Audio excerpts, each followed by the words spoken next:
एक बार हस्तिनापुर नरेश दुष्यंत आखेट खेलने वन में गए। जिस वन में वे शिकार के लिए गए थे, उसी वन में कण्वर ऋषि का आश्रम था। कण्वर ऋषि के दर्शन करने के लिए महाराज दुष्यंत उनके आश्रम पहुंच गए।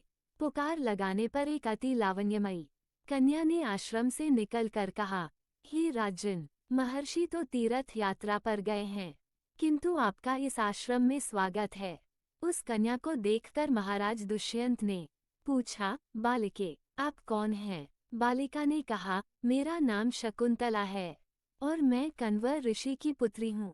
उस कन्या की बात सुनकर महाराज दुष्यंत आश्चर्यचकित होकर बोले, महर्षि तो आजन्म ब्रह्मचारी हैं, फिर आप उनकी पुत्री कैसे ही? उनके इस प्रश्न के उत्तर में शकुंतला ने कहा, वास्तव में मेरे माता पिता मेनका और विश्वामित्र हैं।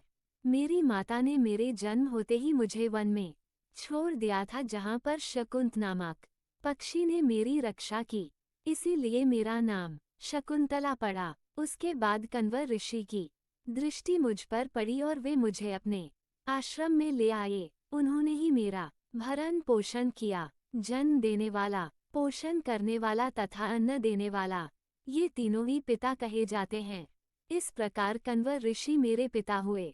शकुंतला के वचनों को सुनकर महाराज दुष्यंत ने कहा, शकुंतले, तुम क्षत्रिय कन्या हो, तुम्हारे सौंदर्य को देख कर मैं अपना हृदय तुम्हें अर्पित कर चुका हूँ। यदि तुम्हें किसी प्रकार की आपत्ति न हो तो मैं तुमसे विवाह करना चाहता हूँ। शकुंतला भी महाराज दुष्यंत पर मोहित हो चुकी थी, अतः उसने अपनी स्वीकृति प्रदान कर दी। दोनों ने गंधर्व विवाह कर लिया। कुछ काल महाराज दुष्यंत ने शकुंतला के साथ विहार करते हुए वन में ही व्यतीत किया।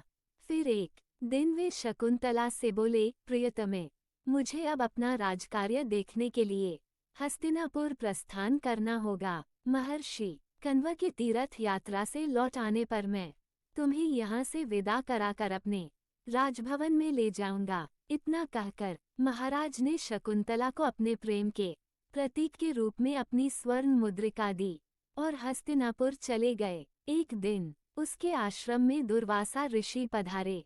महाराज दुष्यंत के विरह में लीन होने के कारण शकुंतला को उनके आगमन का ज्ञान भी नहीं हुआ और उसने दुर्वासा ऋषि का यथोचित स्वागत सत्कार नहीं किया। दुर्वासा ऋषि ने इसे अपना अपमान समझा और क्रोधित होकर बोले, बालिके, मैं तुझे शाप देता हूँ कि जिस किसी के ध्यान में लीन होकर तूने मेरा निरादर किया है, वो तुझे भूल जाएगा।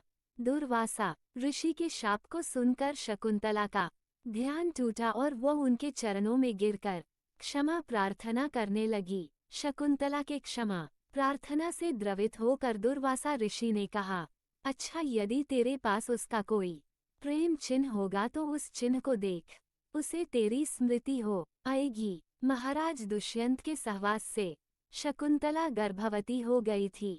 कुछ काल पश्चात कण्वर ऋषि तीर्थ यात्रा से लौटे, तब शकुंतला ने उन्हें महाराज दुष्यंत के साथ अपने गंधर्व विवाह के विषय में बताया।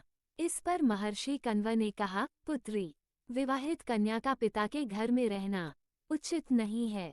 अब तेरे पति का घर ही तेरा घर है। इतना कहकर महर्षि ने शकुंतला को अपने शिष्यों के साथ हस्तिनापुर भिजवा दिया। मार्ग में एक सरोवर में आचमन करते समय महाराज दुष्यंत की दी हुई शकुंतला की अंगूठी, जो कि प्रेम चिन्ह थी, सरोवर में ही गिर गई। उस अंगूठी को एक मछली निगल गई। महाराज दुष्यंत के पास पहुंचकर कण्व ऋषि के शिष्यों ने शकुंतला को उनके सामने खड़ी करके कहा, महाराज, शकुंतला आपकी पत्नी है, आप इसे स्वीकार करें। महाराज तो दुर्वासा ऋषि के शाप के कारण शकुंतला को विस्मृत कर चुके थे, अतः उन्होंने शकुंतला को स्वीकार नहीं किया और उस पर कुलटा होने का लांछन लगाने लगे। शकुंतला का अपमान होते ही आकाश में जोरों की बिजली कड़क उठी और सबके सामने उसकी माता मेनका उसे उठा ले गई। जिस मछली ने शकुंतला की अंगूठी को निगल लिया था, एक दिन वह एक मछुआरे के जाल में आ फंसी। जब मछुआरे ने उसे काटा तो उसके पेट अंगूठी निकली।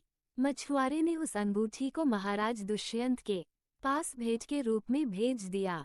अंगूठी को देखते ही महाराज को शकुंतला का स्मरण हो आया और वे अपने कृत्य पर पश्चाताप करने लगे। महाराज ने शकुंतला को बहुत ढूंढवाया किंतु उसका पता नहीं चला। कुछ दिनों के बाद देवराज इंद्र के निमंत्रण पाकर देवासुर संग्राम में उनकी सहायता करने के लिए महाराज दुष्यंत इंद्र की नगरी अमरावती गए। संग्राम में विजय प्राप्त करने के पश्चात जब वे आकाश मार्ग से हस्तिनापुर लौट रहे थे तो मार्ग में उन्हें कश्यप ऋषि का आश्रम दृष्टिगत हुआ। उनके दर्शनों के लिए वे वहां रुक गए। आश्रम में एक सुंदर बालक एक भयंकर सिंह के साथ खेल रहा था। मेनका ने शकुंतला को कश्यप ऋषि के पास लाकर छोड़ा था तथा वह बालक शकुंतला का ही पुत्र था। उस बालक को देखकर महाराज के हृदय में प्रेम की भावना उमड़ पड़ी। वे उसे गोद में उठाने के लिए आगे बढ़े तो शकुंतला की सखी चिल्ला उठी, हे भद्र पुरुष, आप इस बालक को न छुए अन्यथा उसकी भुजा में बंधा काला डोरा सांप बनकर आपको डस लेगा। ये सुनकर भी दुष्यंत स्वयं को न रोक सके और बालक को अपने गोद में उठा लिया। अब सखी ने जे आश्चर्य से देखा कि बालक के भुजा में बंधा काला गंडा पृथ्वी पर गिर गया है। सखी को ज्ञात था कि बालक को जब कभी भी उसका पिता अपने गोद में लेगा वह काला डोरा पृथ्वी पर गिर जाएगा। सखी ने प्रसन्न होकर समस्त वृतांत शकुंतला को सुनाया। शकुंतला महाराज दुष्यंत के पास आई। महाराज ने शकुंतला को पहचान लिया। उन्होंने अपने कृत्य के लिए शकुंतला से क्षमा प्रार्थना किया और कश्यप ऋषि की आज्ञा लेकर उसे अपने पुत्र सहित अपने साथ हस्तिनापुर ले आए। महाराज दुष्यंत और शकुंतला के उस पुत्र का नाम भरत था। बाद में वे भरत महान प्रतापी सम्राट बने और उन्हीं के नाम पर हमारे देश का नाम भारतवर्ष हुआ।